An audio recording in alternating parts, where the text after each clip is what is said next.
Estamos na Red Zone, seus loucos por futebol americano.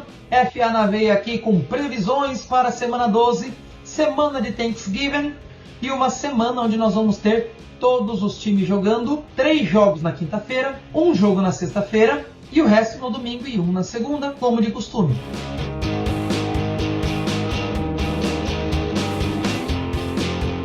Então vamos começar pelo... não vai ser Thursday Night Football comum, mas vamos começar pela quinta-feira de ação de graças com Packers e Lions, jogo divisional, essencial para os Packers que, se quiserem lutar pelo Wild Card, precisam vencer os Lions. É o segundo jogo dessa rivalidade divisional, só que dessa vez vai ser o segundo jogo dos Lions em casa, o que dá uma certa tranquilidade para o time. E vindo de boas vitórias, só que uma vitória muito mais suada, que foi nesse jogo contra os Bears. E vão encarar um Packers que veio uma vitória muito boa contra os Chargers, que estão aí dispostos a conseguir a segunda vitória consecutiva, atrapalhar a vida do rival e melhorar aí na sua corrida pela disputa do Wild Card. O problema é que Green Bay, né, diferente dos Chargers, vai enfrentar um Lions que é muito mais bem treinado e mais bem organizado e que tem um técnico que é a cafeína em pessoa. O cara é energético de tudo. Um cara que viveu a última fase extremamente ruim dos Lions, que foi o 0-16 de mais de 10 anos atrás. Então ele sabe o que é estar num time fracassado. Ele sabe o quanto é ruim você estar num time que não vai pra frente. Então ele está lutando para que essa história mude. O meu placar para esse jogo, 25-17 para os Lions, porque, como eu falei, eu acredito muito mais na força e na presença na sideline de Dan Campbell e no seu treinamento, e em Jared Goff, óbvio, do que em Matt LaFleur e em sua parceria com Jordan Love, que sim, melhorou no último jogo, mas ainda não está perfeito. O segundo jogo da quinta-feira, Commanders e Cowboys, outro duelo divisional, outro jogo importante para os dois. Por que para os dois? Para os Commanders, para tentar se reerguer na busca pelo Wild Card. Ali seria a terceira posição, porque com certeza essa segunda posição vai ficar com os Cowboys. E para os Cowboys é importante porque tentar se manter ali mais próximo possível dos Eagles, para que, caso os Eagles venham a tropeçar um pouco mais, eles lutem pela divisão e, por que não, também tentar aí lutar pela conferência. Só que os Commanders, tem o Ron Rivera, você pode até gostar dele como pessoa, mas ele não é um bom técnico, ele é um técnico de campanhas medianas. Ele teve 1 ou 2 campanhas muito boas com o Panthers, mas isso foi só. É sempre ali mediano, sempre 9-8, 8-7, não muda muito disso. Eu estou falando números aqui aleatórios, tá? Não tem nada a ver com a quantidade de semanas aí. Então, só por conta disso, mesmo não gostando de Mike McCarthy, eu vou com um placar de 31-20 para os Cowboys. 20 porque o jogo é divisional, os Commanders sim podem dificultar, como a gente já viu em outros jogos, mesmo quando eles perdem. Estranharia se fosse uma vitória dos Commanders, não tanto porque é um jogo divisional, isso pode acontecer, assim como já aconteceu entre Commanders e Eagles algumas vezes. Então não vou estranhar se os Commanders vencerem, mas não acredito que isso vai acontecer. Então 31-20 para os Cowboys é um placar mais do que aceitável. E o jogo noturno, o jogo do Peru, o jogo do Thursday Night Football de fato, é outro duelo divisional, esse 49ers contra Seahawks. Primeiro jogo divisional entre as duas franquias que lutam pela divisão. O 49ers agora um degrauzinho acima do Seahawks, porque o Seahawks perdeu outro duelo divisional contra os Rams. O 49ers está 2-0 na divisão, o Seahawks 1-2, ou seja, o Seahawks, mesmo se ganhar do 49ers, ainda fica em segundo lugar, porque seria a primeira derrota dos 49ers dentro da divisão, o que um dos pesos para criar esse posicionamento.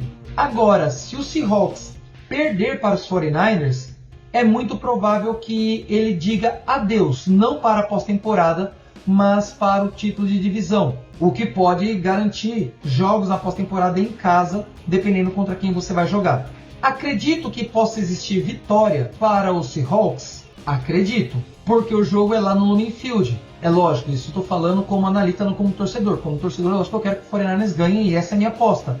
Minha aposta por quê? Porque o 49ers, querendo ou não, tem uma defesa um pouco mais ativa e mais forte do que a defesa do Seahawks, que melhorou muito do ano passado para cá, mas que ainda sofre contra o jogo terrestre, e esse vai ser o grande trunfo do time de Santa Clara.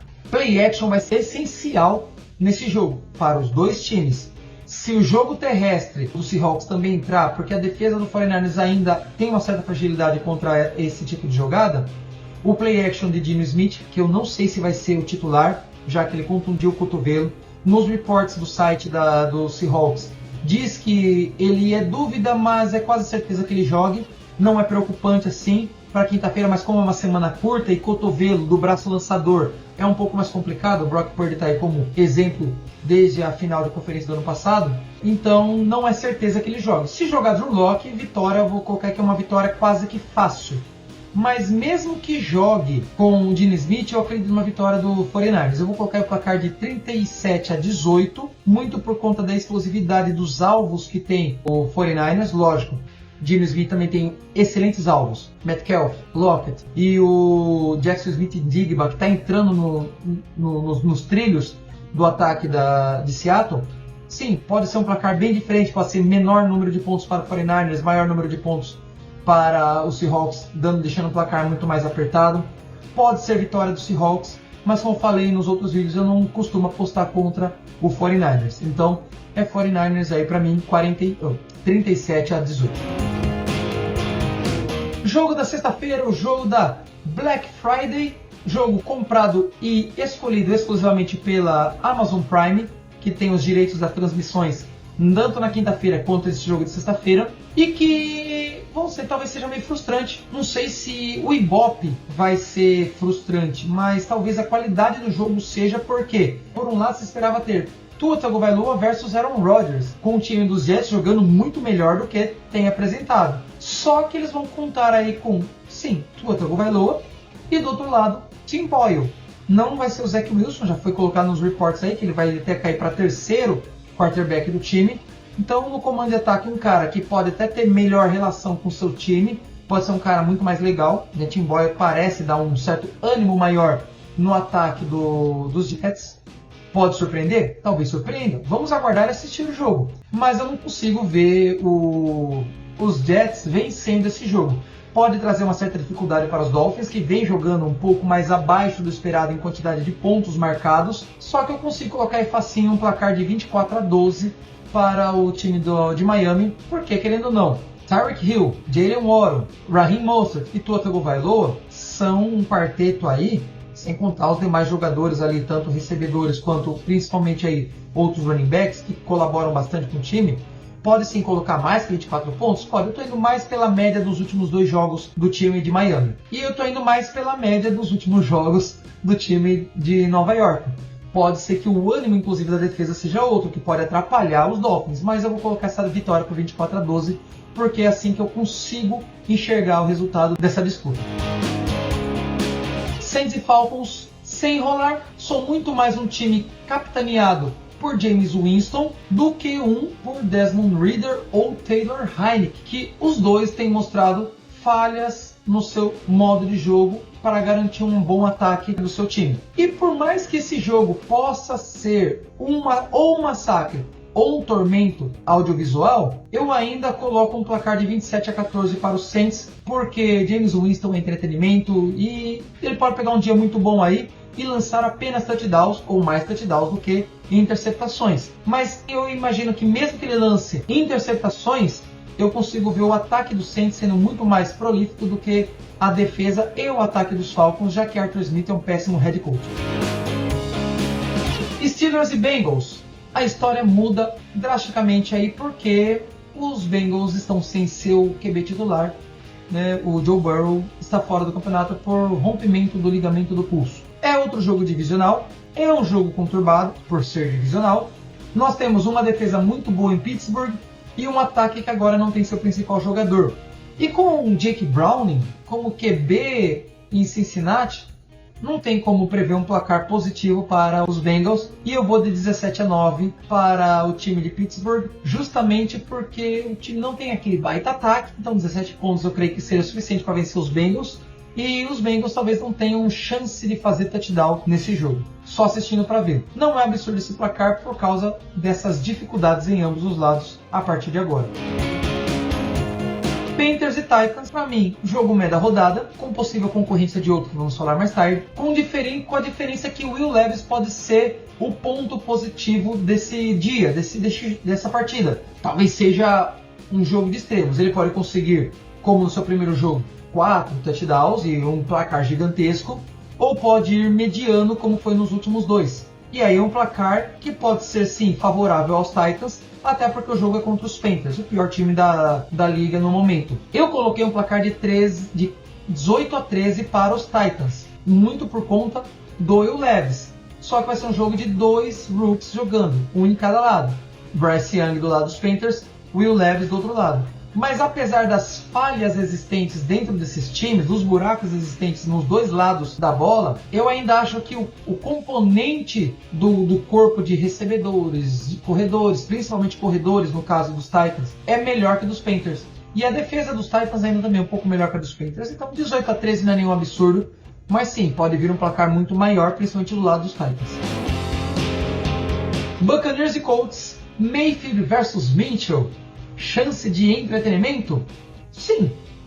Acho que teremos um jogo interessante aqui, pois depende do que a combinação desses dois times vai trazer para nós. Nós temos uma linha defensiva muito boa do lado dos Buccaneers. Vita Veia está aí para provar, ele deu muito trabalho para o 49ers. Os Colts têm Jonathan Taylor, que é um excelente corredor. Se ele tiver um dia inspirado e conseguir vencer Vita Veia e companhia limitada, a chance dos Colts terem um placar gigantesco é grande. Existe chance do Baker Mayfield vencer o time de Indianápolis lá em Indianápolis? Sim, existe. Só que talvez seja algo difícil de prever, porque independente dos dois times estarem jogando pela vida num wild card, cada um na sua divisão, o jogo é em Indianápolis, o Buccaneers costuma sofrer para vencer times fora de casa, e só por conta disso eu vou colocar 30-24 para os Colts. Pode ser o contrário? Pode. Até porque, por mais que tenham perdido jogos, os Buccaneers não têm jogado ruim, não têm jogado mal. Não é feio o jogo dos Buccaneers, ou não é totalmente feio. Às vezes é duro de assistir, mas Baker Mayfield tem jogado bem. O problema é que nós temos tido drops de Mike Evans, nós temos do Godwin, o jogo corrido dos Buccaneers não entra. E detalhe, nos Colts do outro lado tem DeForest Buckner, o cara é bom pra caramba. Então isso daí pode ser um complicador para o ataque dos Buccaneers, que sim, por mim pode produzir aí seus 20, 24 pontos, mas não vai conseguir vencer os Colts. Patriots e Giants, sim, eu sei, o Giants doutrinou os Commanders, sim, eu sei, os Pats, mesmo com uma exibição ou outra, mais ou menos, com uma vitória aqui, uma vitória ali, ainda tem Bill Belichick como head coach, que eu sei, tem sua história, ainda é bom como head coach, mas isso também não impede que esse jogo seja outro candidato ou um grande possível jogo meia da rodada, podemos ter 2 nesse dia. Mas pelo atual momento do time de Nova York, atual momento que eu digo, semana 11, e mesmo os Patriots tendo vindo aí de uma bye week, eu vou apostar nos Giants por um placar de 20-18. Poucos pontos, placar apertado, mas vou nesses números porque eu acho que o time de Tony DeVito talvez dê um certo trabalho. Não seria nenhum absurdo que Mac Jones e companhia limitada, ou principalmente a defesa dos Pats, conseguisse atrapalhar a vida do ataque dos Giants, não seria surpresa, já que contra os Commanders, que rifou seus 2 principais heads, conseguiram sacar o DeVito 9 vezes, aqui não seria surpresa nenhuma se o DeVito fosse derrubado mais 5, 6 vezes nesse jogo. Mas no total aí do jogo, eu imagino que a defesa dos Giants vai dar tanto trabalho quanto para o ataque dos Patriots, o que talvez seja o diferencial. Então 20-18, talvez aí com um field goalzinho aí no final do jogo, para deixar aquele jogo um pouco mais animado nos seus últimos segundos, é o placar que eu imagino para essa partida. Jaguars e Texans, primeiro duelo entre esses dois times, já foi muito bom para os Texans, que bateram os Jaguars em Jacksonville. Agora o jogo é em Houston. E os Texans estão numa moral gigantesca, apesar dos Jaguars terem vindo de uma excelente vitória contra os Titans. Vai dar bom esse jogo? Eu acredito que sim. Só que mesmo tendo vencido os Titans com um placar muito bom e expressivo, eu vou naquela ideia da instabilidade de um jogo para o outro dos Jaguars. E eu não creio que em Houston, com pressão da torcida, que está muito animada com seu time, que há muito tempo não acontecia, eu não creio que eles consigam bater CJ Stroud pela primeira vez na história do time e creio que será a segunda derrota para os Texans, o que vai dar a liderança da divisão para o time de Houston. E o placar vai ser de 41-27 para o time de CJ Stroud e Companhia Limitada. A defesa de DeMeco Ryans vai dar um trabalho gigantesco para o ataque de Jacksonville. Eu acho que, mesmo que não seja tão sacado pela defesa texana, o Lawrence vai lançar algumas bolas contestáveis e bem ruinzinhas, que geralmente acontece quando ele é muito pressionado. Então 41-27 não é nenhum absurdo. Eu não consigo ver alguma hipótese de vitória para os Jaguars lá em Houston. Browns e Broncos, segundo jogo do time de Denver em casa, lá na imensa altitude de Denver. E apesar da defesa dos Browns ser a maior preocupação do time de Denver, a defesa de Denver também pode ser um empecilho para o ataque dos Browns, porque tem melhorado. Lógico, não no mesmo nível que uma das melhores defesas do campeonato, que é a defesa de Cleveland. Só que é um jogo que a altitude pode, por menor que ela seja perto de outros locais do mundo, a altitude pode ser um diferencial. Não é uma La Paz da vida, mas a galera lá sente a diferença dessa altitude. E por mais que Myles Garrett esteja ansioso para fazer uma jantinha de Russell Wilson, talvez essa altitude cobre um pouco mais o preço para conseguir fazer esse cardápio ser válido nesse banquete. Se a OL conseguir proteger o Russell Wilson, se o Russell Wilson evitar turnovers mais uma vez, mesmo que ele não lance 200 jardas, mais 200 jardas novamente, mas consiga levar o time para boas campanhas, tanto por terra quanto pelo ar, eu consigo sim colocar um placar aí de 24-12 para os Broncos e não vou aí duvidar de vitória dos Browns. Só que eu não sei quem vai ser o titular no ataque, se vai ser Joe Flacco ou se vai ser o DTR. Independentemente de quem seja, o DTR já treinou com o time, já conhece um pouco mais o playbook. O Flacco chegou agora, tá treinando, coisa e tal, ok, beleza, tá como practice squad, pode ser elevado ao time titular como reserva, ou mesmo que seja como titular, time principal. Mas não creio que nem ele consiga trazer essa vitória para os Browns. Então 24-12 para os Broncos não é nenhum absurdo. E aí a gente coloca os Broncos na luta pelo Wild Card, porque eu só vejo os Chargers melhorando ou evoluindo nessa mesma busca, caso o Staley seja mandado embora. Mas aí é outro assunto, fica para depois. Rams e Cardinals, outro duelo divisional da NFC Oeste. O primeiro vai acontecer em Seattle, com São Francisco e Seahawks. E dessa vez o jogo entre os dois piores times da NFC Oeste. Piores pela campanha que eles vêm mostrando, não exatamente pelo futebol que eles vêm jogando. Apesar da campanha dos Cardinals não ser tão boa ou ser pior do que a campanha dos Rams. Só que Kyler Murray está jogando muito bem. Eu acho que ninguém esperava que ele fosse voltar depois de um ano jogando e correndo tão bem quanto ele tem jogado. Só que Matthew Stafford é dúvida para esse jogo. Existe a chance de Carson Wentz jogar. Vou falar que vai mudar muita coisa? Talvez não. A diferença é a saúde do quarterback. Se Carson Wentz jogar, ele vai estar 100% inteiro. Se o Stafford jogar, não é garantia que ele seja 100%, o que pode dificultar a sua jogabilidade. Só que independentemente de quem jogar, eu vou apostar dessa vez num placar de 28-25 para os Cardinals. Vitória do time do Arizona, até porque o jogo é lá em Arizona. O que talvez a pressão do time a pressão da torcida seja um pouco mais válida, fazendo com que o time, que talvez não tenha Cooper Kupp também nesse jogo, sofra um pouco mais, e aí um placar apertado de 28-25 é totalmente válido. Chiefs e Raiders. Chiefs perdeu, né, seu jogo de Monday Night Football contra os Eagles, liderou por 17-7 no primeiro tempo, mas como nos últimos jogos, não pontuou no segundo tempo. Já os Eagles fizeram só 7 pontos no primeiro tempo, teve dificuldades com terceiras descidas, mas conseguiram vencer o jogo.